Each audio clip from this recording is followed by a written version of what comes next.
US President Donald Trump has surpassed 200 days in office, and I spoke with former Republican Congressman Zach Wamp, who had a look back at his presidency so far.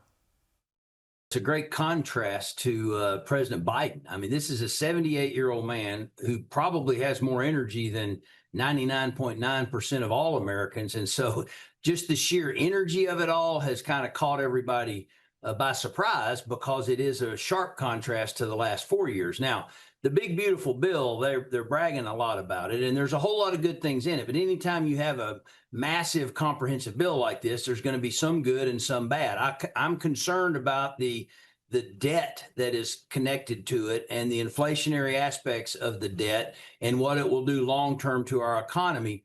But just getting it passed was a minor miracle in this modern day where we're so divided and the margins are so narrow in the United States Congress.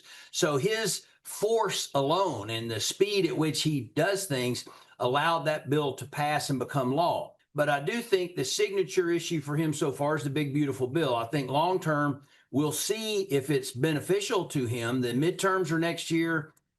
He may very well have a successful midterm, which would run counter to history. Normally, 2 years into an administration, the Congress would maybe flip the other way, but who knows? I mean, this is an extraordinary moment in world history. I think personally, his biggest successes are how he's promoted peace around the world. The US president has been signing executive orders to fast-track nuclear power plants. Here's what Mr. Wamp had to say. The National Energy Dominance Council, which is co-chaired by our Energy Secretary Wright and our Interior Secretary Burgum, is fast at work to try to promote U.S. energy exports, so that we can lead the world in the technologies associated with energy and the production of energy.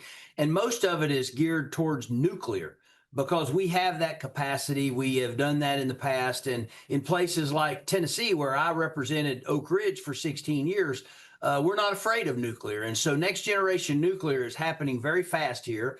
But the AI, the hyperscalers, all the investments in data centers here are driving the most enormous energy demand that we've ever seen. And the next 5 years, the number one issue relative to the U.S. economy, I think, is going to be energy. And can we create enough electricity to keep up with the demand associated with the platforms and the growth? If we do that, we will clearly lead the world, and it will give us tremendous benefits. And I think that's going to be a signature issue of this administration, because we may actually have a lot of small modular reactors operating by the time President Trump leaves office, which he's now accepted is going to be 3.5 years from now. And even though he said before he might try to serve a third term, that's not under our Constitution. So he'll have to hand the reins off. But between here and there, the guy seems to be working 24 hours a day. Our country is hyper partisan right now. So his popularity is not going to increase. He's popular among his party. His party is in power. He's not popular among the other party.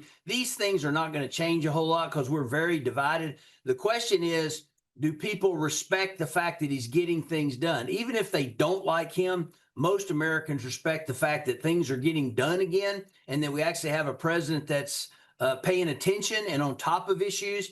And so that's a good thing. But we're so divided in this country. It's going to be a long time before we have a president like Ronald Reagan again, who brings a 60% approval rating. I just don't think that's in the cards in the United States right now. But the main thing is that we're leading the world, and I think we are.